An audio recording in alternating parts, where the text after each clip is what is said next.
სოფელ ჩორჩანას და სოფელ წნილისთან განლაგებული ქართულ საპოლიციო საგუშაგოებს მალე აიღებენ. არის სერიოზული იმედი, რომ ამ ქართულ საგუშაგოს მალე აიღებენ და გაიტანენ სამხრეთ ოსეთის ტერიტორიიდან. ამის შესახებ განაცხადა ოსური მხარის დელეგაციის ხელმძღვანელმა ეგორ კოჩიევმა ერგნეთში ინციდენტების პრევენციისა და მათზე რეაგირების მექანიზმების ფარგლებში გამართულ შეხვედრაზე დასრულების შემდეგ თქვა მან ეს ამბავი, მან მოლოდინი დაუკავშირა თბილისიდან მომდინარე გზავნილებს, მათ შორის საქართველოს ხელისუფლების განცხადებებს, რომ საგუშაგოს გახსნა სერიოზული შეცდომა იყო, იტყობინება სააგენტო რესი. ჩვენ ახლა უნდა შემოგვიერთდეს ლევან გოგიჩაიშვილი და მასთან უნდა განვაგრძოთ საუბარი. მოგესალმებით ბატონო ლევან, პარტია გახარია საქართველოსთვის წევრი, ჩორჩანას საქმე პირდაპირ კავშირშია, შეიძლება ითქვას თქვენი პარტიის ლიდერთან და მოლოდინებიც, რომელიც გაჩნდა ოსურ მხარეში, მარიონეტულ რეჟიმში, უკავშირდება სწორედ ქართული ოცნების განცხადებებს შეცდომებთან დაკავშირებით და ტერიტორიების დაკარგვასთან დაკავშირებით.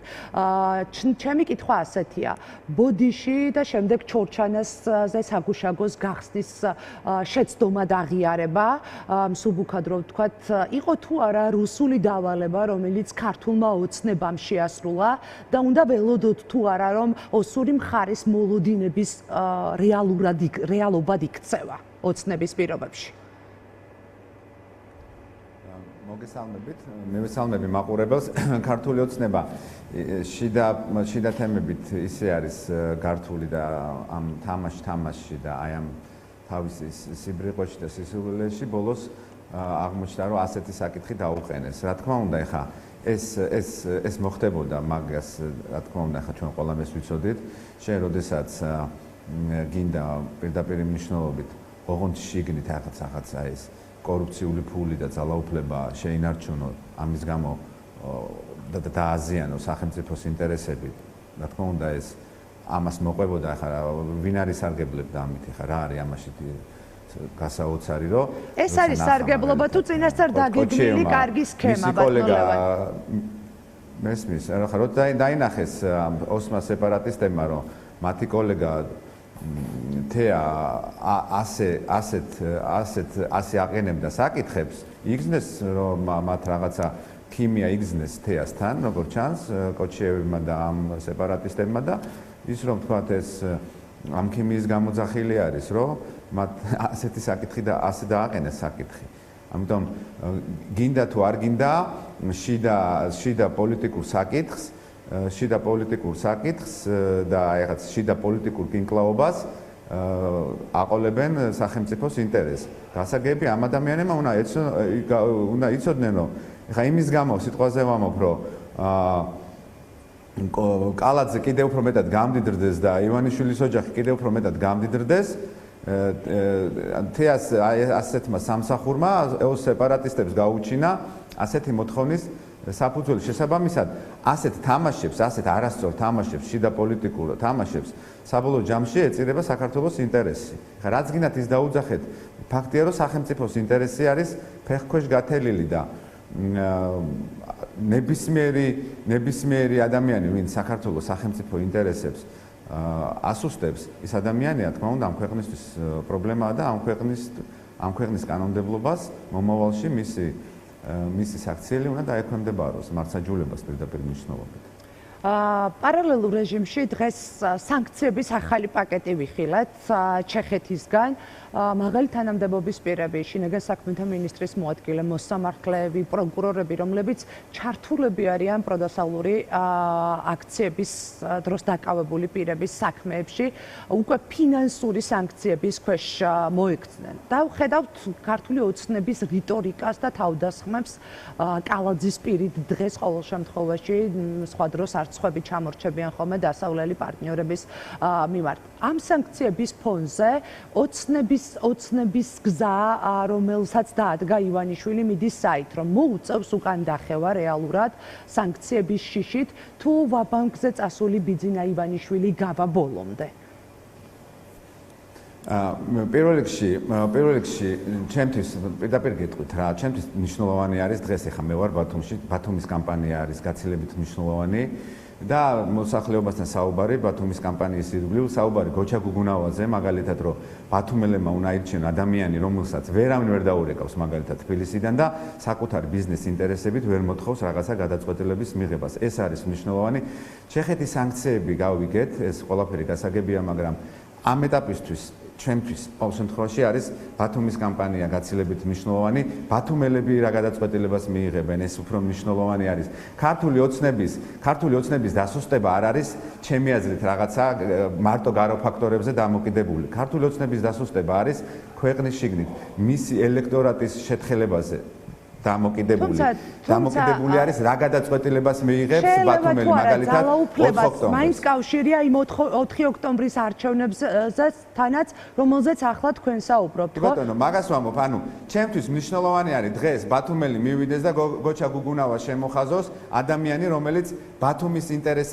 ბათუმის ინტერესებისთვის იქნება ადამიანი, რომელსაც ვერ დაურეკავს თბილისიდან ვერავინ და ვერ ეტყვის, რომ აი ჩემ ახლა ბიძინა ივანიშვილის ახლობელს ან სიტყვაზე ვამბობ, კახა ყალაძის ძმაკაც რაღაცა K2-ის კოეფიციენტი გაუზარდოს და როდესაც ჩვენ აი ამ თვითმმართველობის არჩევნებში გამოვიდოდით მნიშვნელოვნად, როდესაც ადამიანები დაინახავდნენ, რომ ქართულ ოცნებას აქვს საკუთარი ელექტორალური პრობლემები, რომ სხვადასხვა თვითმმართველობის ქალაქებში შესაძლებელი იყო გამარჯვება, ეს კიდევ უფრო მნიშვნელოვანი იქნებოდა, ვიდრე ხა იმის ლოდინი, სადღაც ვიღაცას რაღაცა გაახსენდება და რაღაცა სანქციას დაადებს რომელიღაცა ქვეყანა. რა თქმა უნდა, მნიშვნელოვანი არის, მაგრამ მნიშვნელოვანი არის ადგილზე ბათუმის პრობლემები, თბილისის პრობლემები, რუსთავის პრობლემები. თვითმმართველობის არჩევნები უფრო მეტად დაასუსტებს ბიძინა ივანიშვილს და ქართული ოცნების გუნდს, ვიდრე დასავლელი პარტნიორების მხრიდან სანქციების დადება, ამას ამბობთ? დასავლური პარტნიორების მხრიდან დასანქცირების თემატიკები ახლა ბოლო 1 წელია გვესმის და რაღაცა ესეთი ორგანიზებული დასანქცირებას ადგილი არ ქონია ახლა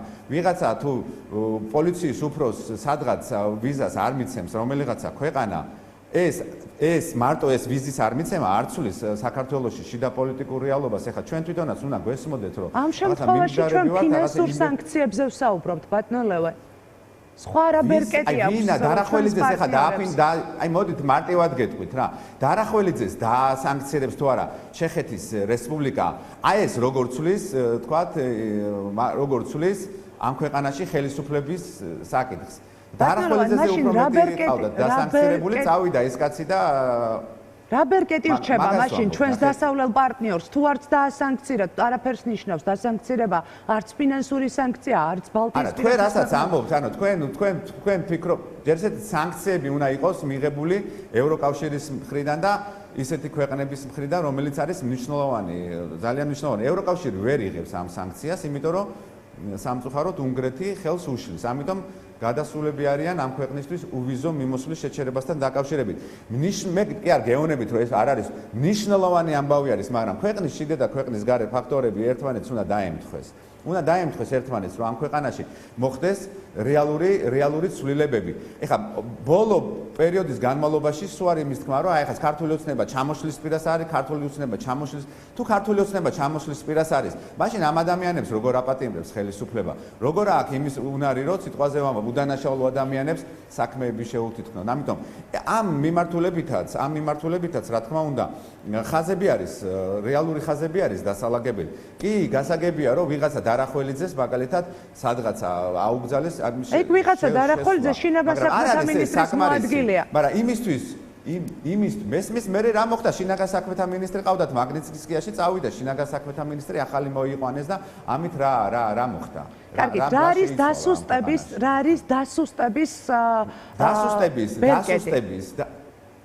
დასუსტების ბერკეტი იყო ოპოზიციას მიიღო ერთიანი ფრონტით მონაწილეობა თვითმმართველობის არჩევნებში. და დიდი ქალაქები, სადაც რეალური იყო გამარჯვების მიღწევა, ადვილად მიღწეული იყო ეს გამარჯვება. რეალურ ქალაქებში ეს არის თბილისი, ეს არის ბათუმი, ეს არის რუსთავი, ეს არის ქუთაისი. რატომღაც ჩვენმა კოლეგა თუ ვინც არიან გადაწყვიტეს გაუიოლონ ქართულ ოცნებას ამოცანა. ეს იქნებოდა ვადამდელი არჩევნების მოახლოების შესაძლებლობაც. ეს იქნებოდა თუნდაც აი ამ ადამიანებისთვის. თუმცა ახლა ხომ ის მოცემულობა რაც არის. დაინახავდა რომ ამ ქვეყანაში ქართულმა ოცნებამ არჩევნები წააგო. დიდ ქალაქებში წააგო, ეს კიდე უფრო მეტად დააჩქარებდა თუნდაც დასავლეთში საქართველოს მიმართ მიღებულ გადაწყვეტილებებს. მე პირადად ერთი მოქალაქე, პირდაპირ გეუბნები, ეს არის ჩვენი გასაკეთებელი. ეხლა ჩვენ თუ ვიღაცებს ხელებში უყურეთ, რომ აქ ვიღაცა სხვა ქვეყნის წარმომადგენლები რაღაცა შენის მაგივრად გადაწყვეტილებას მიიღებენ, არ მიიღებს არავინ შენს მაგივრად გადაწყვეტილებას. ქართული ოცნება არის შესასვლელი ქართველი ხალხის. და ეს ბრძოლა ჩვენ რისიც გვწამს, ეს არის თვითმმართველობა.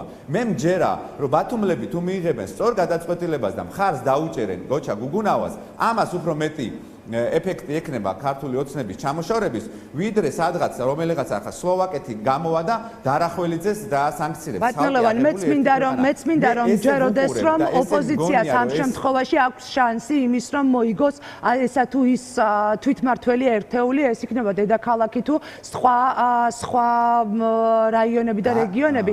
თუკი ამის შესაძლებლობას მისცემს ქართული ოცნება, მინდა გკითხოთ და ქართული ოცნება, ისეთ რა არის, მე არ მომწონს ეს, რას ნიშნავს შესაძლებლობას მიცემს ქართული ოცნება? ნიშნავს იმას, ბატონოვან, რომ გასული არჩევნებიდან მოყოლებული ვსაუბრობთ გაყალბების მთელ სქემაზე. მესმის, როდესაც ხელისუფლებას აქვს 44%, ან 40% რეიტინგი არჩევნების წინ, რა თქმა უნდა, მას შეუძლია რაღაცა манипуляციებით 6-7% გააკეთოს. დააკეთოს, როცა მოვლენ ნაციონალური მოძრაობის წარმომადგენლები, გეტყვიან თვითონაც როგორ აყალბებდნენ ამ ქვეყანაში არჩევნებს. შესაძლებელია ეს, მაგრამ როდესაც ხელისუფლებას და მართლ გუნდს აღარ აქვს 30%-ზე მეტი შეუძლებელია ამ ქვეყანაში, თუნდაც აი ამ არჩევნების და აი ამ ადმინისტრაციით ხელისუფლების შენარჩუნება, ამას ხსნით ჩვენ ბოლო 1 წელიწადია და ადამიანების ეხლა უბრალოდ არის მით და ეუბნებიან რომ გასაგებია რომ მოხდება манипуляცია, მაგრამ შეუძლებელია 10-15%-ის, 20%-ის манипуляცია. არ ყოფილა ესეთი რაღაცა რომ 25%-იან პარტიას ამ ქვეყანაში ბოლო კითხვა უნდა დაგისვათ ბატონოვან, აუცილებლად მინდა რომ მოვასწრო ქართული ოცნების ყოფილი ჩინოვნიკების დაკავებასთან დაკავშირებით მინდა კითხოთ, დღეს რომეო მიქაუტაძეს დაუმძიმეს ბრალი და პროკურატურამ მოყვა ამბავი ასე რომ მიქაუტაძეს თავად მართავდა კომპანიებს, მართვაში იყო ჩართული და ამით შოულობდა დამატებით ფულსაცო. არაერთი ქართული ოცნების ჩინოვნიკია კორუფციის მკვლევარების მხრიდან მხილებული საკუთარი ბიზნესების თავად რომ არიან ჩართულები ამ მართვაში. ნიშნავს თუ არა ეს იმას, რომ დაკავებები კიდევ იქნება და რომ ეს დაკავებები მართლ პარტიაში ისევ გაგრძელდება. კი ბატონო. მე რა მინდა გთხოვოთ, რადგან ჩართვა გვაქვს ხანდახან ჩემი ხმა და უბრალოდ რომ დავასრულო აზრი და მე დამისვით. პრობლემა არ არის, აუცილებლად გაგცემთ. ბოლო კითხვაა და უნდა დავასრულოთ. კი ბატონო. აი მარტივად გეტყვით. ეს რა თქმა უნდა ეს პროცესი არის მნიშვნელოვანი პროცესი, გაცილებით უფრო მნიშვნელოვანი პროცესი ქართული ოცნების დასუსტებისთვის. აი მაგალითს გეტყვით. გუშინ დააკავეს ერთი ადამიანი, მამუკა ჟღენტი თუ არ ვწდები, გუშინ იყო ხო პროკურატურას გუშინ იყო ნამდვილად უწყებას ქონდა ამასთან დაკავშირებით. აი მარტივად ვსაუბრობთ. თუ ამ ქვეყანაში და თქვენც დამეთანხმებით, ამ ქვეყანაში არსებობს თუ არა პოლიტიკური მარცხაჯულება. ჩვენ ხო თან ხვდებით რომ ამ ქვეყანაში არსებობს პოლიტიკური მარცხაჯულება. თქვენ როდესაც ამბობთ რომ არ შეიძლება მურუსიძის სასამართლომ გაასამართლოს ადამიანები. არ შეიძლება რა თქმა უნდა გაასამართლოს ადამიანები. არის თუ არა პოლიტიკური მარცხაჯულება? რა თქმა უნდა არის პოლიტიკური მარცხაჯულება. ამ ბიზნესმენების მიმართაც არსებობს პოლიტიკური მარცხაჯულება, იმიტომ რომ ჩვენ არ ვიცით რეალურად ეს ადამიანები არიან დამნაშავეები თუ არ არიან დამნაშავეები. იმიტომ რომ როდესაც ჩვენ არენდობი გამოძიებას და არენდობი თქვათ პროკურატურას და არენდობის სასამართლოს, ეს არ შეიძლება მიდგომები იყოს ვიღაცის მიმართ არენდობი და ელოდებით თუ არა რომ გაგრძელდება ოცნების. მე არ ვარ დარწმუნებული რომ ამ ადამიანებს ბევრს რასაც არსაც აბრალებენ, არ იყოს თუნდაც ამ მომენტისათვის მოცემული. ეხლა თუ ამ ქვეყანაში არსებობს მაგალითად კორუფციის სიმბოლო. კორუფციის სიმბოლო არის კახაკალაძე და კახაკალაძე არის კარგი და ის არის ქართული ოცნების მაგალითად კანდიდატი და ხალხმა მას როგორც კარგ კანდიდატს მხარი უნდა დაუჭიროს. მაშინ ამიხსენით, რატო არის მაგალითად ცუდი მამუკა ჟღენტი? ან რატო არის ცუდი ხაინდრავა თავდაცვის სამინისტროს წარმომადგენელი, რომელიც მუშაობდა სესყიდოებში? რატო არის კახაკალაძეს სიმბოლო კორუფციის ისა ხელშეუხებელი და ჩვენ რა ვიცით ამ ადამიანებს რა აქვს ჩადენილი? გარდა იმისა, რომ უბრალოდ ვიღაცას მოუნდა ბიზნესის აწიოკება, პირდაპირ მნიშვნელობით. აი ზუსტად იმ პერიოდში დააბრუნა ქართულმა ოცნებამ, რაც იყო წინა პერიოდში, ხო? აი ესე ჩემოდნებით რო იდგნენ ადამიანები ფინანსურ პოლიციებთან. და ფული შეხო ეს არის მნიშვნელობა ხალხმა ამ ადამიანებმა რომელსაც ფული მიქონდა წინა არჩევნებზე ქართულ ოცნებაში მათი ოჯახის წევრები მათი ნათესავები მიდიოდნენ და ხაზავდნენ 41 ნომერს რა თქმა უნდა ახლა არის მნიშვნელოვანი რომ ჩვენ ამ ხალხს აუხსნათ ამ ბიზნესაც აუხსნათ რომ ერთადერთი გადარჩენა მათი გადარჩენა მე ვფიქრობ მნიშვნელოვან რაღაცას ვამბობ დრო აღარ გვაქვს ბატონო გისმენთ კი ბატონო დაასრულეთ წინადადება და უნდა დაგემშვიდობოთ გისმენთ ამ ადამიანებმა უნდა იცოდნენ ბიზნესმა უნდა იცოდნენ საქმიანმა ხალხმა უნდა იცოდნენ თუ დარჩება ქართული ოცნება ერთპიროვნულად ყველა ბერკეტით ამ ადამიანებს ტყავს გააძრობენ პირდაპირ მნიშვნელობით ბიზნესაც წაართმევენ ფულსაც მიატანიებენ როცა უნდა მაშინ დაიჭერენ როცა უნდა რასაც უნდა იმას გააკეთებიებდნენ როგორც წინა ხელისუფლება ამიტომ არის მნიშვნელოვანი რომ ასეთმა ხალხმა ახლა მაინც მიხვდეს რომ ქართულ ოცნებაზე არც შესაწირი არის გასაკეთებელი პირდაპირ მნიშვნელობით და მათაც უნდა მიიღონ იმ პროცესში მონაწილეობა რომ ქართულ ოცნებას არ შემოხაზონ იმიტომ რომ ქართული ოცნებაზე ხმის მიცემა ჰიგიენის საკითხი არის როგორც ჭუჭხს და არაწმინდას ჩათვალე ისე უნდა უყურო და მათზე მხარის დაჭერა რა თქმა უნდა კატეგორიულად არ შეიძლება მადლობა ლევან გოგიჩაიშვილს უსმენდით პირდაპირ ეთერში